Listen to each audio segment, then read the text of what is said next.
Ang galaw ng niya ay tulad ng mga Skeleton King, ngunit mas malakas habang si Knights ay patuloy na nag-shoot ng mga energy beam. Ang Mon Ghost ay nagtago sa loob ng isang bola ng mga malalaking bato. Binalaan siya ng kanyang subordinate na iwasan ang labis na pagkasira, kung hindi komportable ang King dito. Pagkatapos ay ginamit ni Hyun Soo ang Heavenly Demon Soul Pursuit para mahuli ang Knights mula sa likuran at nagkaroon ng tatlong epekto. Sinantak siya sa tiyan. Wala pa ring epekto sa halimaw. At kapag sinundan ni Yang So ang epekto ng buto, ang Knights ay tumugma sa kanya ng kamao sa kamao, na lumikha ng isang malaking pagsabog nang nag-interact ang dalawang suntok. Nag-aalala si Hansu na masira ang lungsod dahil sa kanilang laban. Habang iniisip ng Knights kung paano nakaligtas si Hyansu sa kanyang suntok, malapit na siyang maghatid ng isa pang pag-atake. Nang mahuli siya ni Armand sa loob ng isang bola ng mga malalaking bato, binabalaan siya ni Armand na pipilitin niya siya. Nakakagawa ng black hole. Gayunpaman, ang mga kasama ng Knight ay tumalon at magsisilaban sa pamamagitan ng paghahatid ng isang sneak attack kay Armand. Nagiiwan ito ng gabing malaya na lumabas sa hawla ng mga malalaking bato. Habang nakaharap si Armand sa kanyang nasasakupan na may sugatang katawan ngunit hindi niya masubaybayan ang kakaibang galaw nito. Pagkatapos ay binuksan niya ang isang portal kung saan nawala sina Knight at Hansu. Laking sorpresa ni Armand sa loob ng portal, ginamit ni Knight ang kanyang mga energy beam para atakehin si Hansu, na umiwas kasama ang Heavenly Demon Flight ngunit hindi nakapansin ang isa pang pamamaraan ng gabing iyon ay nagtatago sa loob ng kanyang unang pag-atake. Inobserbahan ni Anderson ang sitwasyon sa asosasyon pagkatapos mawala si Hansu sa loob ng portal.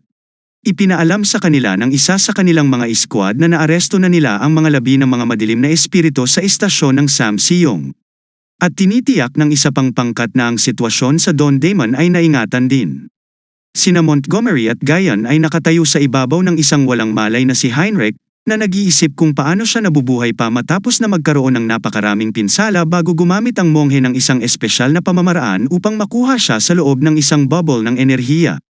Lumapit si Lee Minor kay Armand, na nagpahayag ng kanyang pagkadismaya sa kung paanong hindi niya magawang sundan si Sue sa portal kahit na matapos ang ilang pagsubok.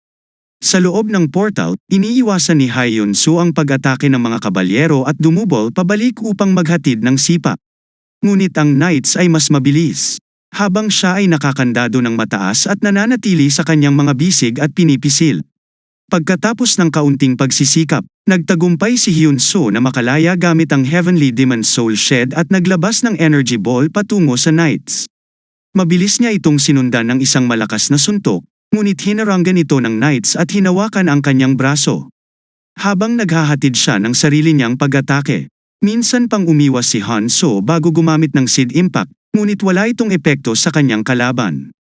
Dahil dito, nagtamo siya sa isang suntok mula sa Knights, na nagpapalipad sa kanya sa mga gusali sa paligid nila. Bago pa makabawi si Hyan-soo, muling papalapit na naman ang Knights sa kanya, sinaktan siya ng isa pang suntok, at bumagsak si Han-soo sa lupa.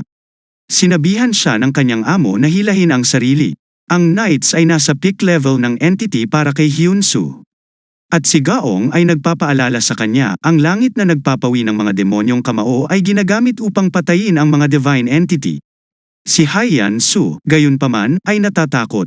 Masyadong mabilis si Knight para sa kanya, ngunit ipinaalala muli ng kanyang amo na ang lahat ng kanyang panloob na enerhiya ay walang silbi kung hindi niya ito gagamitin. Naabot niya ang Three-Peak Blossom Flower, ng 2 beses, na nangangahulugang nagagawa niyang maglabas ng panloob na enerhiya ng walang hanggan. Pagkatapos ay inutusan siya ni Master Yang na magtipon ng enerhiya sa kanyang energy core at paikutin ito ng napakabilis mula sa kanyang Baihui Acupoint patungo sa kanyang Yang Quan Aqua Point na tinatawag na acceleration. At ito ay gagana lamang kapag ang isa ay desperado. Kapag muling sumugod si Knights kay Han-soo, ina-activate niya ang acceleration at sinuntok siya, na naghahatid ng Technique Cloud, Scattered Heaven. Si Han-soo ay tila ganap na naiiba sa gabi habang sinusundan niya ang kanyang huling pag-atake na pinawi ng langit ang mga demonyong kamao. Second half, second technique, Black Crow Heavens.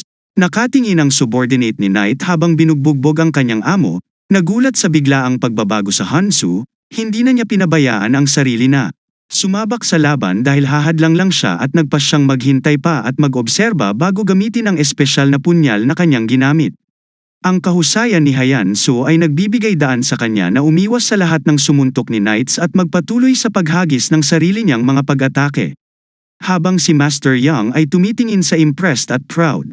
Samantala, ang ulat ni Rook kay King, na ang Knights ay matagumpay na dinala ang singularidad sa kanilang mundo. Bago ginamit ni King ang enerhiya ng kamatayan na nagpabagsak sa kanya sa matinding pressure nito. Pagkatapos ay pinaalis ni King si Rook. Ngunit sa kanyang pag-alis, tinanong siya tungkol sa obispo. Hindi makapagbigay ng sagot si Rook tungkol sa kanyang kinaroroonan, kaya pinaalis siya. Bumungad sa kanya ang mukha ni King habang nakatingin sa labas. Ang isang Window Knight ay nagpapadala ng isang volley of energy beams sa daan ni Hyun Soo upang maiwasan niya ang paggamit ng teknik. Bumagsak na langit. Ibinasura ng Surprise Knight ang kanyang orihinal na desisyon na makuhang buhay si Hyan Soo at nagpatawag ng malaking energy ball para sirain ang buong paligid, kasama si Hyun Soo. Gayunpaman, bago niya ito may deploy, ginamit ni Han Soo ang Lightning Heavens technique at sinundan ito ng sumasabog na langit na ikinagulat niya. Napaatras si Knight sa lakas ng pag-atake ni Han Soo. At bago niya magawa ang anumang bagay upang ipagtanggol ang kanyang sarili, naghahanda si Hyan Soo na ilabas ang huling pamamaraan ng langit, na pinawi ang pangalawang kamao ng demonyo. Ang subordinate ni Knight ay tumalon sa labanan gamit ang espesyal na punyal, na nagpapatupad ng pamamaraan nitong ganap na kamatayan. Ang sobrang tindi nito ay nabigla kay Jiang at nag-freeze ito at nagyayelo ang kanyang katawan. Habang ito ay umaabot sa kanya, pakiramdam sa kanyang sarili ay nadulas sa pagkawala ng malay at kumilos at gamit ng dalawang pamamaraan. Ang Heavenly Demon na nangingibabaw sa hakbang, Fifth Technique at ang Heavenly Demon Rulers ay bumaba. Bagamat maaari siyang lumipat sa loob ng teritoryo ng ganap na kamatayan, natagpuan niya ang kanyang sarili na nakulong sa loob ng isang hadlang na kahit ang master sa kanyang espiritual na anyo ay maaaring makalusot. Biglang may nag-shift sa hangin sa loob ng shield at si Han Soo ay dinala sa isang lugar na puno ng mga banten ng mga bangkay sa harapan niya. Nakikita niya ang isang punyal na nakabitin sa hangin sa pamamagitan ng kadena habang inaabot niya ito upang hawakan. Isang batang lalaki ang lumitaw sa kanyang likuran, nagbabala sa kanya. Napagtanto ni Han Soo na ang bata ay ang espiritu ng punyal at siya lamang ang ibang tao na nakarating sa lugar na ito nang hindi namamatay. Hinawakan ni Hyan Soo ang kamay ng bata para alisin siya sa lugar na ito. Ngunit biglang, lahat ay nauwi sa usok at natagpuan niya ang kanyang sarili sa isang bilangguan. Isang matandang lalaki ang nagsabi sa bata na siya ay isinilang na isang demonyong sandata at ginagawa niya ang pinakamainam para sa mundo gamit ang kanyang kapangyarihan. Ang bata ay ginawang espada at nakadina, bumalik sa kasalukuyan si Hyan. Hinawakan muli ni Soo ang kadena at sinabi sa kanya ng bata na ang selyo ay ipinataw sa kanya ng pinakamalakas na tao sa buong mundo. Gayunpaman, tinutulan ni Hyan Soo ang pahayag ng bata at sinasabing ang sinumang naglagay ng selyo ay hindi ang pinakamalakas na tao dahil siya ang alagad ng pinakamalakas na tao. Gamit ang isang hindi kapani-paniwalang panginginig ng boses at ang presyon mula sa kanyang panloob na enerhiya, pinuputol ni Han Soo ang mga tanikala at inialok ang kanyang kamay sa batang lalaki upang alisin siya sa lugar na ito. Habang ang master ay patuloy na sumusubok na pumasok sa kalasag at ang knights ay kumpiyansa, na si Han Soo ay natalo, si Hyun Soo ay biglang lumabas sa kalasag, si Knight ay agad na sinunggaban siya, ngunit siya ay nagpakawala ng paputok na kapangyarihan ng kanyang paraan at pinamamahalaan. Para mapababa siya, saglit na may marahang pagdampilang ng palad niya sa dibdib ng Knights. Pagkatapos ay umatake ang nasasakupan, ngunit si Hyun Soo ay mas mabilis kaysa dati at nagawa niyang iwasan ang lahat ng kanyang mga pag-atake. Pagkatapos ay natalo siya bumangon ng Knights.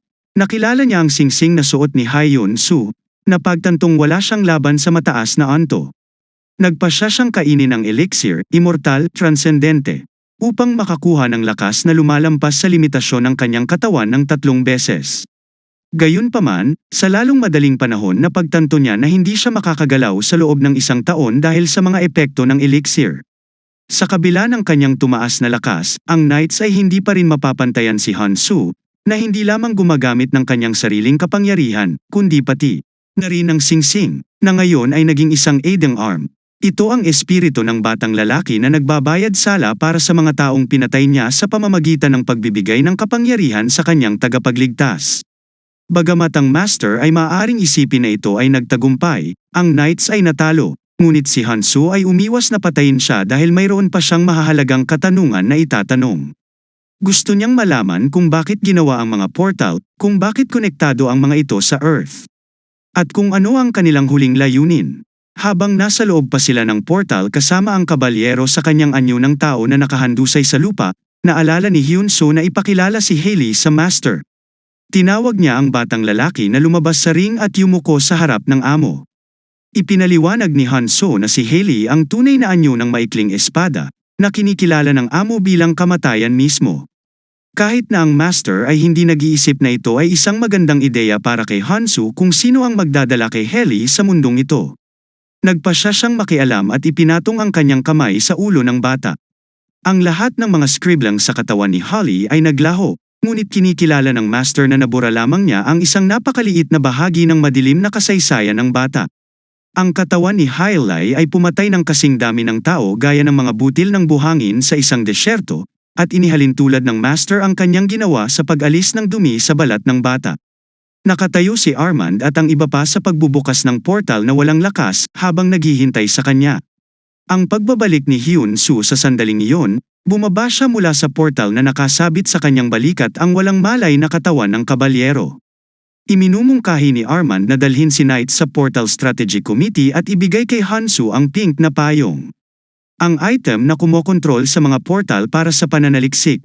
Nang mapansin ang kakulangan ng damit ni Jansu, binibigyan siya ni Armand ng tela bago magdagsa ang mga reporter mamaya sa kanilang tirahan. Tinukso ni Master at Hailey si Han-soo tungkol sa kanyang kakulangan ng damit, at ipinakilala ni Han-soo kay Hailey ang Korean at Japanese cuisine, habang si Master ay nagnanasa ng ramen. Habang nag-enjoy sa pagkain nila, nagpapakita si Gae-yong ng isang anyo ng telekinesis na humahantong sa tune. Upang ipahayag ang kanyang pag-uusisa sa Master.